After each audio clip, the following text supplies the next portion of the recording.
Today, I'm going to take a look at Against the Odds number 51. This contains the game Almost a Miracle, the Revolutionary War in the North, a complete war game.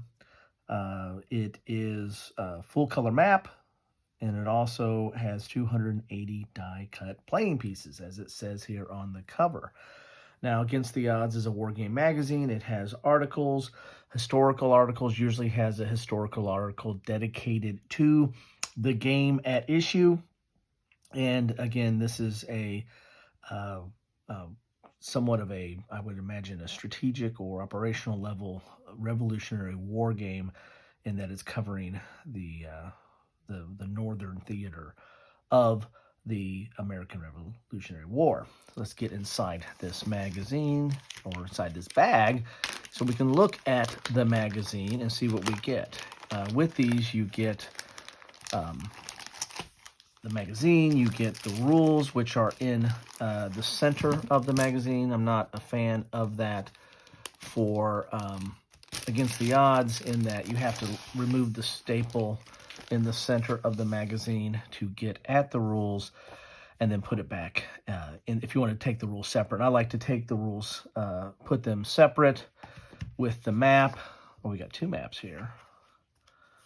With the maps, in this case, and counters, I bag the counters, and then I put them all in one of these, clear envelopes is how I store my magazine games.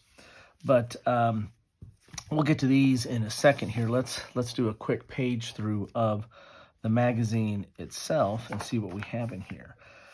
We have an article for annual 2018 Sea Monsters. I've done coverage of that. You have 4 games in that. 2 of them, I think, are solitaire, or if I recall correctly. Really nice little package. The games aren't very complicated, and they're all naval based, hence Sea Monster. You get an opening article here, introduction. You get your contents. Here's another standard article for the magazine.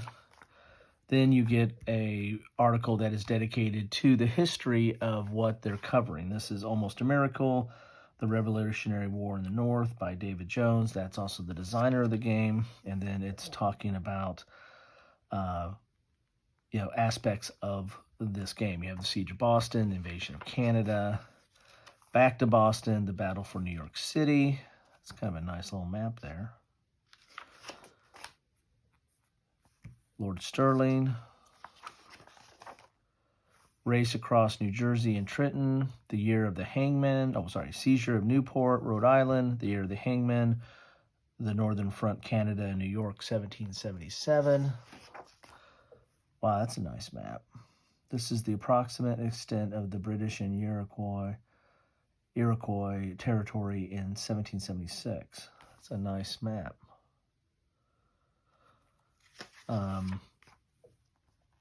Howe strikes at Philadelphia.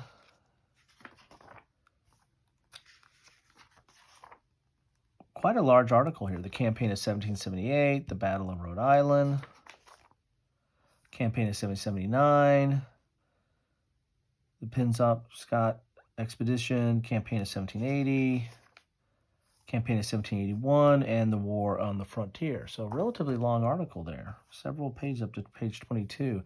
Then you have the rules here, and the rules will have, I don't know if there's any of these on the map board. A lot of times they try to put these charts on the map board, but here is some of the key charts for the game, which are inside the rules. Again, something I don't really like that much, but in magazine games, you usually don't get player aids, right? Because that's just extra stuff that they have to add to the game. So they tend to put their charts and orders of battle and what have you. Here's the reinforcement schedule. They put that along with the rules in the game. So there you have it. That is the rule. So page 22 to page 23 of the magazine, which is continuing on with that same article. So that article is still going on there. But you would have to get into the middle of this with this take out the staple, and then I keep this separate. Unless you want to leave this in the magazine and put them and leave that with the game, but I like to take the rules out separate. So several pages of rules here. Looks like you've got 16 pages of rules. They're triple column, relatively small type. There is some color and examples, or at least some of the components. I don't see any examples in here. A lot of charts. Here's your sequence of play. Political events. So yeah, this is at least operational, if not strategic, I would imagine. Looks quite involved. You have some scenarios here, and these are all the setup for the different scenarios, reinforcement tables, and there you have it. So that's the rules. Then it's continuing on with this article. So this article is commanding much of the page space in this. Then you have on guards. This is Washington's enforcers, the commander-in-chief's lifeguard. So again, this whole issue is looking like it's covering a lot of the American Revolutionary War. The Two Georges and Their Impact on the American Revolution by Kevin Duke. Again, another American Revolutionary War article. Then we have an article here by John Prados, the late John Prados.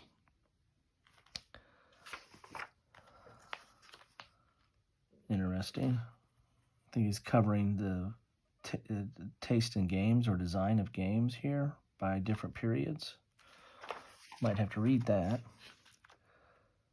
Throws of the dice, comparing the Kaiserschlag and Ardennes offensives.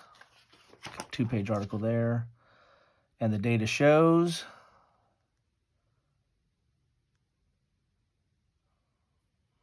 Interesting. It looks like this is about the Revolutionary Wars as well. Not just the United States one, it looks like. There's several articles there. So quite a bit focused on the American Revolution and Revolutionary Wars in general in this magazine. And the fifth columnist is an in-depth review from behind the lines. Interesting. And there you have it. That is the magazine. I'll get the rules out and put them with the game and then keep this magazine on the shelf. But there's some stuff I want to read in there. Definitely looks interesting. Then let's look at what you get for the game itself. You get the counters here. And, they're typical good thickness against the odds counters. I find that these against the odds counters tend to have some nibs. As you can see, the way they're connected there in the corners. These tend to have nibs or unsightly nibs, and I usually have to I just live with them. But now that I own a clipper, I'll probably take it to these as I punch them out and set it up for play. I think that's a good time to do it. These are double-sided, as you can see there. Then we have the map boards, and there's 2 maps. That's kind of different. So I wonder if they're connected or not. I imagine they are. So I might have to go up Periscope here to get full view of these maps. Ooh, one is much bigger than the other. So this is going to be, yeah, I'm definitely going to have to go up Periscope here. So let's move some stuff out of the way. Let's see what we have here. I think it goes like this. And let's get up here a little bit and see what we have. Sorry for the glare there.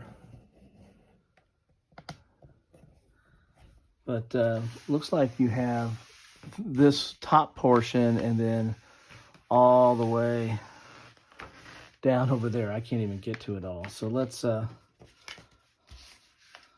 do a little bit at a time here. Let's do this piece here and see what we have on this side here. I'll go this way. And then we'll just climb up the coast on this one here. Go in a little bit closer here.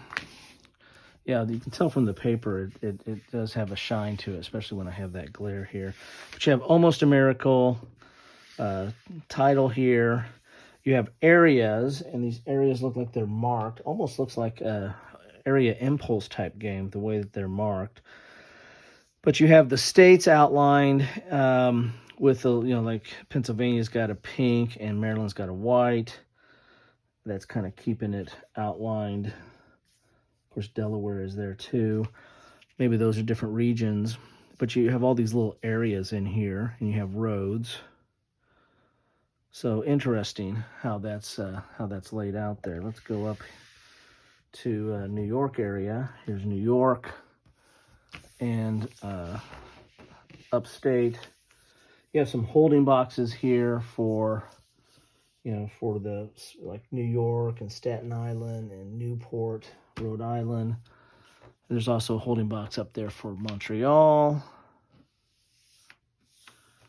Then you have a turn track up here. British units at sea. Interesting map. It's relatively colorful. Then this is the very, very far north that goes up there. Let me move this over here a little bit.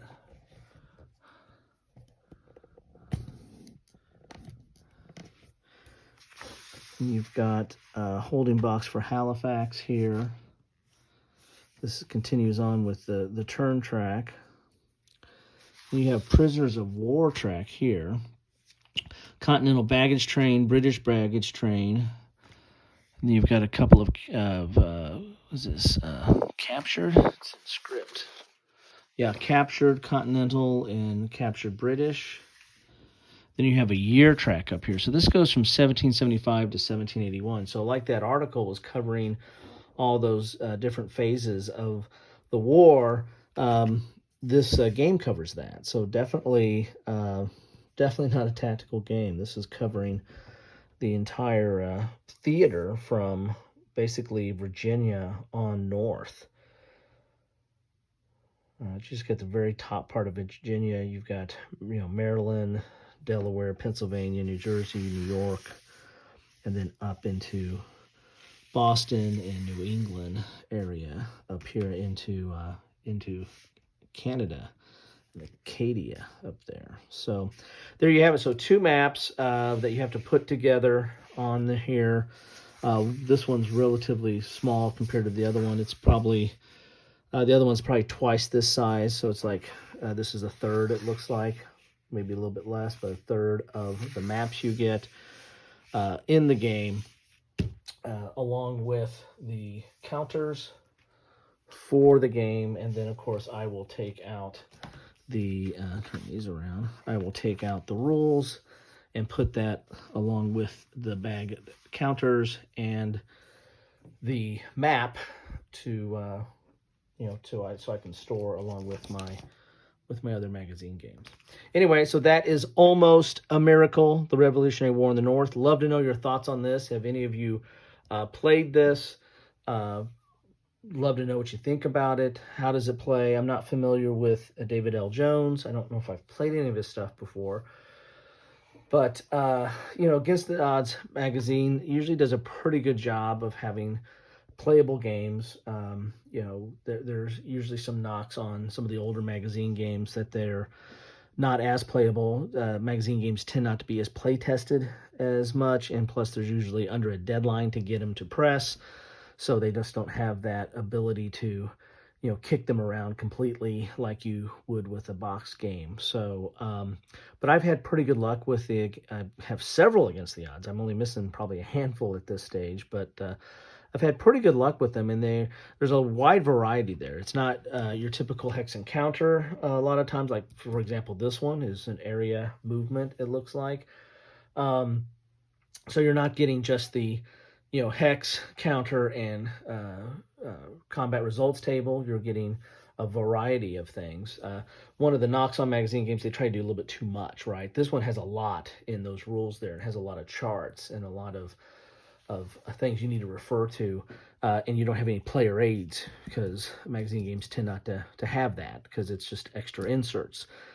And they didn't put a lot on this map in that regard as well. A lot of the new decision games, magazine games, Strategy and Tactics, and World at War, there's a lot more of a focus of trying to put a lot of that on the map itself, because you can you have some space and put it on there. But so this one looks like there's a lot here. This one might be a relatively complex game, or at least appears to be, more complex than maybe what it is. Well, we will see. But if you've played it or know anything about it, love to know your thoughts on this. I think this got some nods or nominations for the Charles S. Roberts Award at one point. I'm not sure if it actually got a nomination or if it just flagged a few comments on it. But so interesting game. It looks interesting, and love to know what any of you think about it. Anyway, thanks for stopping by. I always appreciate it when you stop by. The best way I know that you stop by is drop a comment. Let me know what you think about this game, about Against the Odds magazine, or about its games in general, or anything that's on your mind. Just keep it civil. Thanks again. Have a good one. So here it is, all packaged up. There's the magazine that will go with my other Against the Odds magazines, and here is it. Here is the game, packaged and ready to go. I don't have the counters punched out yet, and they'll be in baggies, but they'll fit in here nicely. And then you have everything you need to play the game, and it stores away relatively easy. Thanks all. Thanks for stopping by.